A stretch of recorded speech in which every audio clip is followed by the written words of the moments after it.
आज के दौर में जहां कंपनी पर ट्रस्ट करना मुश्किल होता जा रहा है, वहां एक ऐसी कंपनी है जिसने ना सिर्फ ट्रस्ट जीता है बल्कि अरबों रुपए का प्रॉफिट भी अर्न किया है।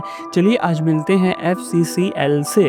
ऑडिटर्स ने एफसीसीएल को अनक्वालिफाइड ओपिनियन दिया है, मतलब कंपनी की फाइनेंशियल स्टेटमेंट बिल्कुल ट्रांसपेरेंट है और ट्रस्टेबल है, कोई डाउट नहीं।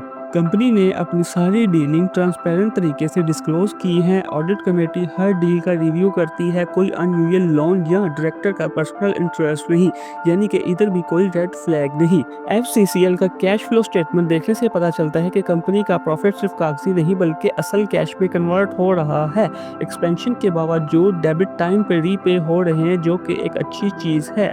फाइनेंशियल ईयर 2024 और 2025 दोनों साल में रिपोर्ट प्रॉफिट बनाया गया और ये प्रॉफिट किसी अदर इनकम से नहीं आया बल्कि रियल कॉस्ट एफिशिएंसी जैसे डब्ल्यूएचआर और सोलर प्रोजेक्ट से आया है, यानी कि इनकी प्रॉफिट क्वालिटी हाई है। Debit to equity ratio manageable है, लिक्विडिटी का इशू नहीं है, कंपनी ग्रेजुअली अपना कर्ज उतार रही है, ये भी एक ग्रीन फ्लैग है।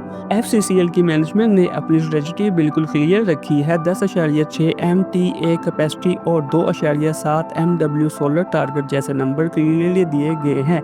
रिपोर्ट में हर रिस्क और इसका सलूशन मेंशन किया गया है। इंडिपेंडेंट डायरेक्टर्स, ट्रेनिंग प्रोग्राम्स और एक्सटर्नल परफॉर्मेंस रिव्यू सब कुछ टॉप गवर्नेंस को रिफ्लेक्ट करते हैं और ये एक अच्छी चीज़ है। कंपनी की डिविडेंड पॉलिसी पे आप कह ले कि एक येलो फ्लैग है। एक्सटेंशन के दौरान डिविडेंड कम या डिले हो सकता है, लेकिन लॉन्ग टर्म में री इन्वेस्टमेंट शेयर होल्डर्स के लिए फ़ायदेमंद है और ये एक येलो फ्लैग है। एफसीसीएल का मेजर बिजनेस सीमेंट है, लेकिन पीपी बैक यूनिट का एग्जीक्यूशन डिवर्सिफिकेशन पॉजिटिव स्टेप है। कंपनी में टैक्सेस और लीगल रिस्क ओपनली डिस्क्लोज किए गए हैं और इनको हैंडल करने के लिए स्ट्रेटजी भी दी गई है। एक्टिव रिस्क मैनेजमेंट किया जा रहा है।